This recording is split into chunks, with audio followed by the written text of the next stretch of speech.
पहला अध्याय अर्जुन विषादयोग श्लोक 37 तस्मानाः वयम हन्तु धार्तराष्ट्रान् स्वबान्धवान् स्वजन हे कथ हत्वा सुखिनः स्याम। माधव हिंदी में अर्थ। अर्जुन कहते हैं, इसलिए हे माधव, हमें अपने ही बंधुओं धृतराष्ट्र के पुत्रों को मारना उचित नहीं है।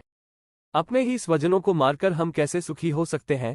विस्तार से व्याख्या। इस श्लोक में अर्जुन अपनी दुविधा को और गहराई से व्यक्त करते हैं।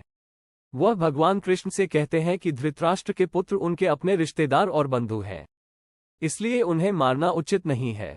अर्जुन की भावनात्मक और नैतिक संघर्ष की यह अभिव्यक्ति हमें उस समय की परिस्थितियों में उनके मनोबल और विचारों को समझने में मदद करती है। स्वबांधवों के प्रति संवेदना। अर्जुन के लिए ये युद्ध केवल एक राजनीतिक संघर्ष नहीं है, बल्कि एक ऐसा युद्ध है जिसमें उनके अपने बंधु बांधवों के जीवन का प्रश्न है। अर्जुन का ये कथन ये स्पष्ट करता है कि उनके लिए ये युद्ध व्यक्तिगत है, जिसमें उनके स्वजन शामिल हैं। वह सोचते हैं कि अपने ही लोगों को मारकर कोई भी सुखी नहीं हो सकता, चाहे वह युद्ध के परिणामस्वरूप राजा ही क्यों न बन जाए।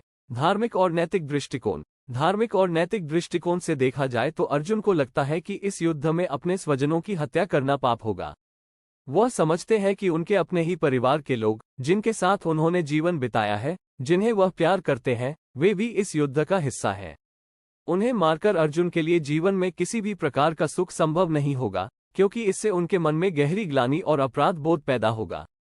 युद्ध के परिणामस्वरूप उत्पन्न असंतोष। अर्जुन सोचते हैं कि युद्ध के बाद जो कुछ भी उन्हें प्राप्त होगा, वह वास्तव में उनकी आत्मा के लिए संतोषजनक नहीं होगा। चाहे वह जीत ही क्यों न हो, यदि वह अपने बंधुओं को मारते हैं तो वह सुखी नहीं रह सकते। अर्जुन को लगता है कि इस युद्ध का परिणाम केवल दुख, विनाश और निराशा होगा, न कि सच्चा सुख और शांति।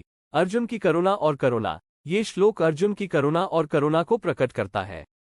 वह भगवान कृष्ण से यह पूछ रहे हैं कि कैसे वह अपने ही स्वजनों को मार सकते हैं और फिर भी सुखी रह सकते हैं। अर्जुन के विचार में ये संभव नहीं है। उनका मानना है कि यदि वह युद्ध में भाग लेते हैं और अपने स्वजनों को मारते हैं, तो उन्हें कोई वास्तविक खुशी नहीं मिलेगी, बल्कि उनके मन में हमेशा के लिए एक गहरी पीड़ा और दुख बना रहेगा।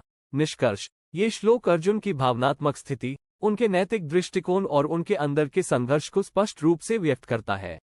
वह भगवान कृष्ण से मार्गदर्शन की तलाश कर रहे हैं, क्योंकि वह इस दुविधा में है कि क्या करना सही है। अर्जुन की इस दुविधा को देखकर हमें ये समझ में आता है कि जीवन में कभी कभी ऐसे निर्णय आते हैं जहां हमें अपनी भावनाओं, नैतिकता और कर्तव्य के बीच संतुलन बनाने की जरूरत होती है। ये श्लोक हमें ये सिखाता है कि सच्चा सुख केवल बाहरी विजय से नहीं आता, बल्कि हमारे आंतरिक शांति और संतोष से आता है।